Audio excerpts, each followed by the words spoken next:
Boa noite a todos. Eu estou aqui nesta noite. Eu resolvi gravar esse vídeo aqui para levar até você, até a sua família, uma palavra de paz, de alegria, de esperança, de fé, de amor, de perdão, de salvação. E eu estou lendo aqui a palavra de Deus, estou aqui com a Bíblia, e eu estou lendo aqui no capítulo 19 de Lucas. Eu gostaria de trazer algumas considerações importantes dentro desse texto. Esse texto fala de Zaqueu publicano. Você pegar sua Bíblia em casa, e tendo Jesus entrado em Jericó, ia passando. E eis que havia ali um homem chamado Zaqueu, e era este chefe dos publicanos, e era rico. E procurava ver quem era Jesus, e não podia por causa da multidão, pois era de pequena estatura. E Deus aplica a sua palavra ali aos nossos corações nesta noite. Eu gostaria de... Não vou pregar, não. Só vai conversar. Nós vamos aprender com Deus e com Jesus hoje, de uma forma bem tranquila, bem natural. Esse texto da Palavra de Deus é um texto muito conhecido na Bíblia Sagrada, e muitos pregadores, muitos pastores, pregadores leigos, até mesmo servos e servas de Jesus Cristo, têm utilizado esse texto para levar a mensagem do Evangelho. Eu sempre digo que o Evangelho é o poder de Deus, é transformador. O Evangelho não depende de mim, não depende de pastor, não depende de ninguém. O Evangelho, ele vai sempre triunfar independente de qualquer um de nós. Porque a palavra de Deus diz que nós somos apenas usados como instrumento. Mas quem convence o homem do pecado, da justiça e do juízo é o Espírito Santo. A prova disso é que você pode pregar, falar a noite toda e não acontecer nada. E às vezes uma palavra simples dizendo assim, Jesus te ama, é o suficiente. Mas eu gostaria de dizer que a cidade de Jericó, no tempo de Josué, vou voltar a história um pouco, lá no início, no Antigo Testamento, diz que o povo de Israel vivia 430 anos escravos, subjugados sobre o jugo de Faraó, e Deus dissera que na ocasião certa ele visitaria esse povo. E Deus levanta Moisés, resumindo a história, levanta Moisés e ordena esse homem para que ele vá até Faraó e diga para que o povo saia, para que liberte o povo, porque Deus estava vendo a aflição desse povo no Egito, as aflições que estavam sofrendo, e Deus dissera que no tempo certo visitaria esse povo. E esse povo estava ali 430 anos escravo, subjugado, e eles é arrancado dali com a mão poderosa de Deus, com 10 pragas que Deus enviou ali no Egito, e exterminou com todos os exércitos de Faraó e com Faraó também. Mas o que eu gostaria de dizer é que essa cidade de Jericó, no tempo de Jericó, que era a cidade antiga, no tempo de Josué, perdão, era uma cidade que ela foi edificada pelos primeiros construtores, edificadores foram os cananeus. E era uma cidade muito fortificada. Ninguém conseguia penetrar em Jericó. E o povo de Israel, quando saiu do Egito, caminhando pelo deserto até a terra prometida, Deus dissera que estaria sempre com eles. Mas eles iam encontrar muitos obstáculos, muitos problemas, muita dificuldade. E Deus deu uma ordem que eles deveriam destruir essa cidade. Eu estava lendo um pouco sobre a história dessa cidade antiga. Eles eram um povo muito depravado, um povo idólatra, e sacrificavam seus filhos ao deus Moloque. E uma das razões, razões que essa cidade foi destruída. Muito bem, foi a primeira e grande batalha de Josué. Eles rodearam essa cidade 6 dias, no 7º dia, eles tocaram a trombeta conforme Deus determinara e eles foram destruídos, exceto a família de Raabe, a Raabe, que era uma prostituta, e sua família, porque foi um juramento, porque elas esconderam os espias que Josué tinha enviado a essa cidade, antes de invadi-la. Agora, quando nós pensamos na cidade contemporânea do tempo do Senhor Jesus, essa cidade de Jericó, mas antes eu vou voltar um pouquinho. Diz que Josué, ao destruir essa cidade de Jericó antiga, ele amaldiçoou todo homem que viesse erguer, que viesse reedificar essa cidade. Seria amaldiçoado. E Josué falou essas palavras. Mas, quando a gente volta lá para a cidade contemporânea de Jericó, tem um texto na Bíblia, no capítulo 10 de Lucas, se você lá no versículo 30, Jesus conta a parábola, né, daquele homem que foi ferido e o sacerdote passou de longe, o levita, e ele foi, o samaritano usou de misericórdia. E ali é citada a cidade de Jericó. Então, no tempo de Jesus, quem descia a Jericó era como se corrompesse. E quem saísse de Jericó era como converter-se. Jesus curou o cego de Jericó. E agora Jesus, no capítulo 19, diz o texto, ele estava entrando em Jericó, ele estava passando em Jericó. E Jesus, quando contou essa parábola do bom samaritano, ele estava mostrando ali que o samaritano, que era rejeitado pela sociedade, usou de misericórdia.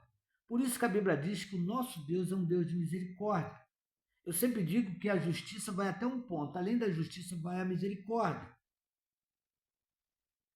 E aqui Jesus estava passando em Jericó e diz que havia ali um homem chamado Zaqueu, e este era um chefe dos publicanos, era um homem rico, a Bíblia fala. Jesus ele veio não só para os ricos, Deus não enviou o seu filho só para os ricos, ele enviou também para todos, seja pobre, seja rico, dependendo de qualquer raça, de qualquer credo. Ele não faz acepção de pessoas, Deus não faz acepção de pessoas.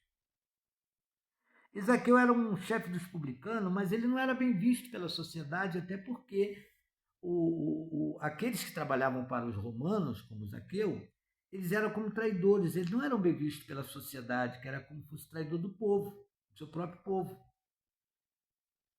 E Zaqueu ele trabalhava. Eu acredito até que ele fosse honesto, né, nas suas atividades seculares, do seu ofício, como a gente sabe que tem muita gente que é honesta no seu trabalho, como também tem pessoas que não é.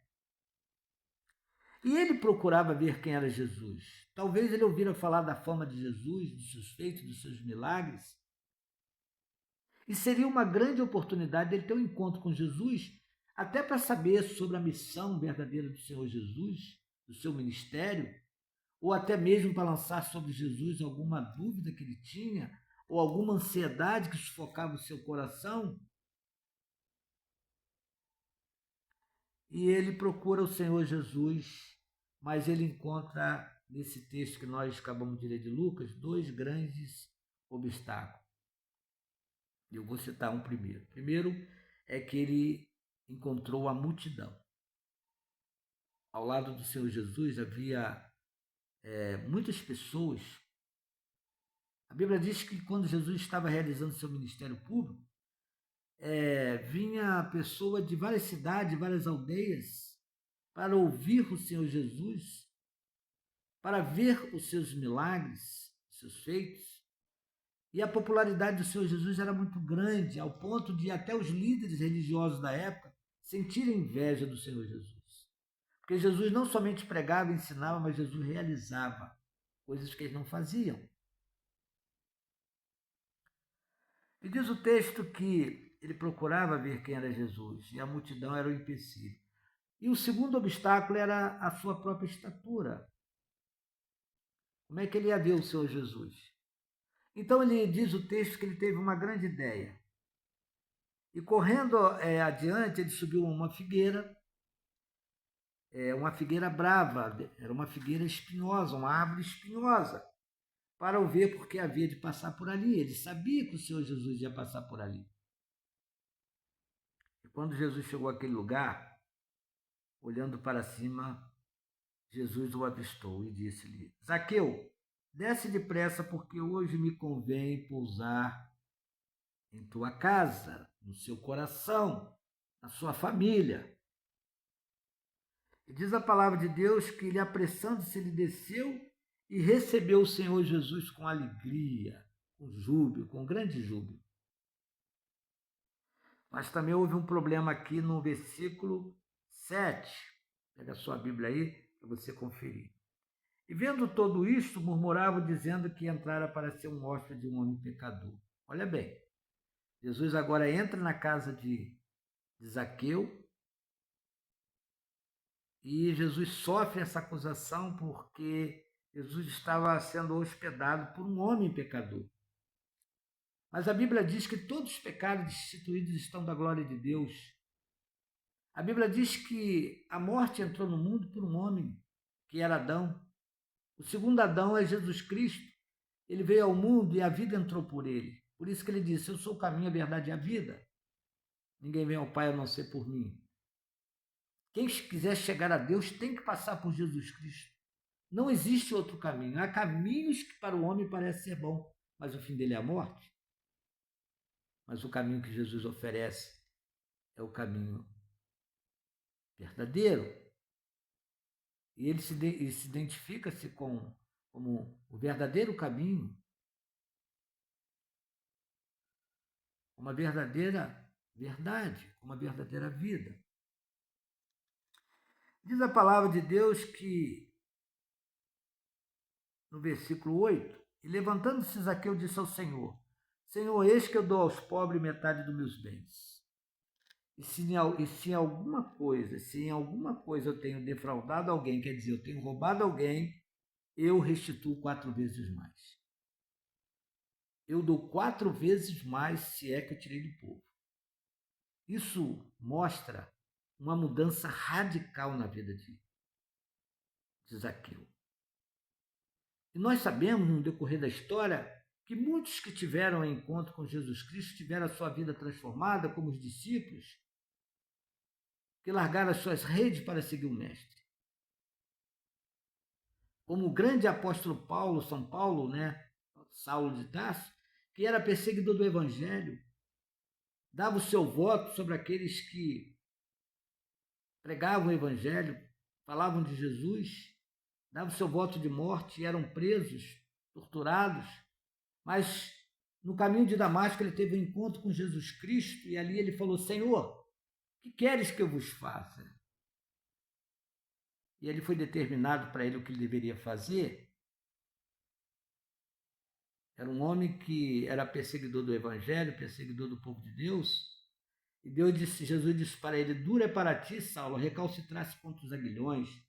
Duro é para ti lutar contra mim. Ai daquele que luta contra Deus, contra o Evangelho, tentando querer impedir de pregar o Evangelho. Que essa luta você estará enfrentando Deus Todo-Poderoso. E ai daquele. E a Bíblia diz que Saulo ficou cego para poder enxergar. Que até então, ainda que ele fizesse toda aquela perseguição, tentando praticar uma justiça, ele estava fazendo uma injustiça. E ele teve esse encontro com Jesus no caminho de Damasco. E ele teve a sua vida transformada. Como muitos também que em nossos dias já aceitaram Jesus como Salvador. E diz a palavra de Deus que Jesus, ainda falando para ele, diz assim: hoje veio salvação a esta casa, pois também este é filho de Abraão. Aí nós vemos Abraão sendo citado. Abraão é considerado o pai da fé. Até hoje os judeus reverenciam Abraão. Por ele, na época que Deus chamara, ele deixou tudo para seguir, fazer a vontade de Deus. Sai da tua terra, da tua parentela, para a terra que eu te mostrarei. E far-te-ei uma grande nação e abençoar-te-ei, e engrandecerei o seu nome, e tu serás uma bênção. Saiu pela fé, sem saber para onde ia. E a Bíblia diz que a salvação é pela graça mediante a fé. Todos nós vivemos na esperança de uma vida vindoura melhor na eternidade.